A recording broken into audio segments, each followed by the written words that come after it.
The very best of luck. John Simm is known to play extremely diverse roles, certainly no stranger to crossing space and time. I had an accident and I woke up 33 years in the past. Oh, brother. I win. Get away from me.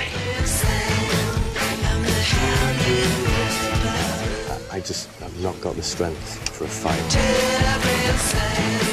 You don't scare me. Greatest monsters of them all. Don't leave me here!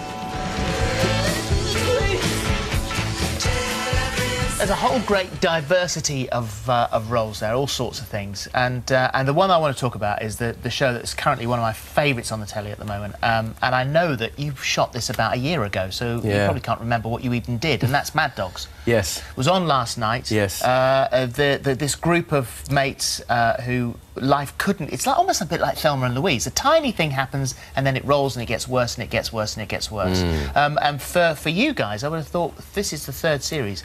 What a family you must be now. Yeah, we were close before. I mean, we were friends before, but a lot of us. And yeah, we're incredibly close now. It's just lovely. Phil Glenister is almost becoming a bit of an on-screen wife now. He is. It's like we're married. Yeah. It's incredible. Yeah, it's like it's in our contract that we have to work together every year. You might have to. I don't think we'll get away with it for much longer. But it was just a fabulous. So shot in South Africa. Yeah, the first two series were shot in Mallorca, yeah. And then the last two, 3 and 4, were South Africa. Yeah. And you've actually concluded the series, so as well as shooting this series, you've shot next year's final episodes. Yes, I mean the last series is a two-parter, so it's yeah, it finishes on a two-parter. But yeah, it's a shame we really miss it already. So yeah, I bet. It was so fun. Well, the Village took me by surprise because here I am. I'm a big fan of Sunday night telly, and then the Village arrived, and I was like, oh my goodness, this isn't a little cosy Sunday night viewing, is it? And your character in particular, John Middleton, he's not a likeable man.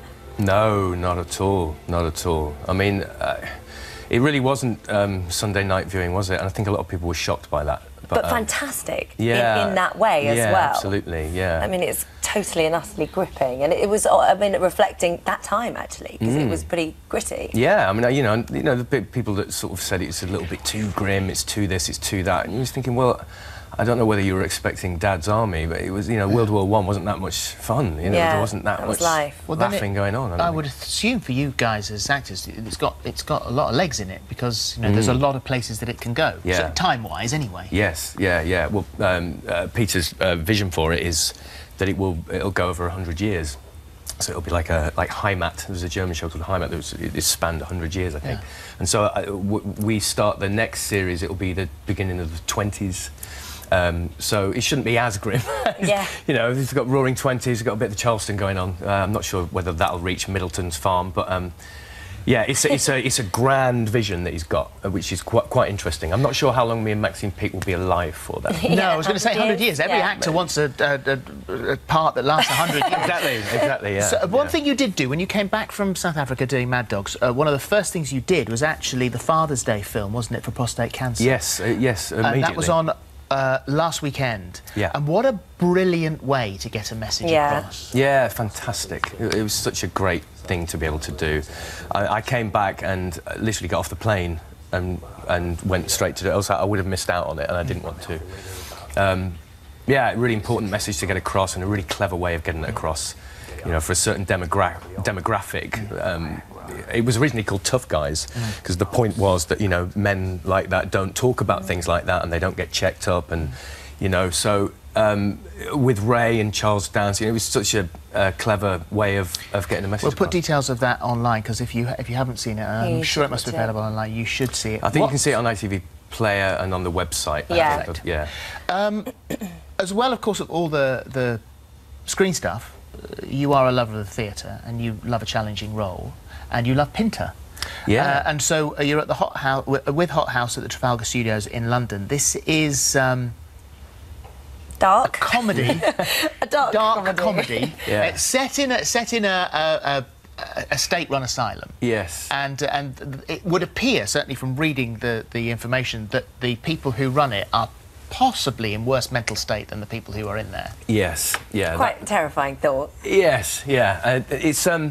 It's a strange thing to try and explain. It's like a dystopian 1958. Dystopian? Yeah, where, you know, there's this thing called the Ministry, and it's like this, you know, it's like Big Brother, that they're watching over everybody, but it's like state-controlled, and people and political dissidents get tortured. Yeah. So he's well ahead of its time. He's a very clever man. But you never see the patients. They're called patients or inmates or whatever. We're never sure what it is. It's a rest home, a mental asylum. We don't know, but we know people get tortured there.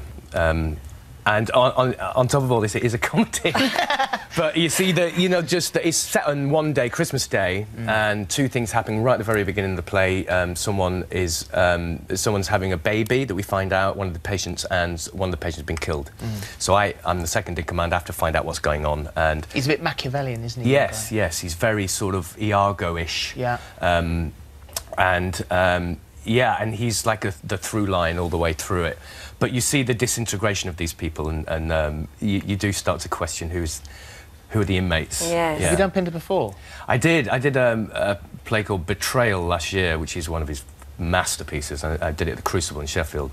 And I remember reading all the stuff that I hadn't read of his, because I was a huge fan of his when I was at college, you know. As a young man, as a young actor, he was so into Pinter because he's so cool and edgy. And I read a book about him, and I read all the plays that I hadn't read, and this was one of them. And I just thought, wow, this is amazing. It's Hothouse. It's at the Trafalgar Studios in London. It's open now, and it runs until the 3rd of August. Thank you very much. Thank you very much, John. Thank you. On tomorrow's show, Phil Vickery.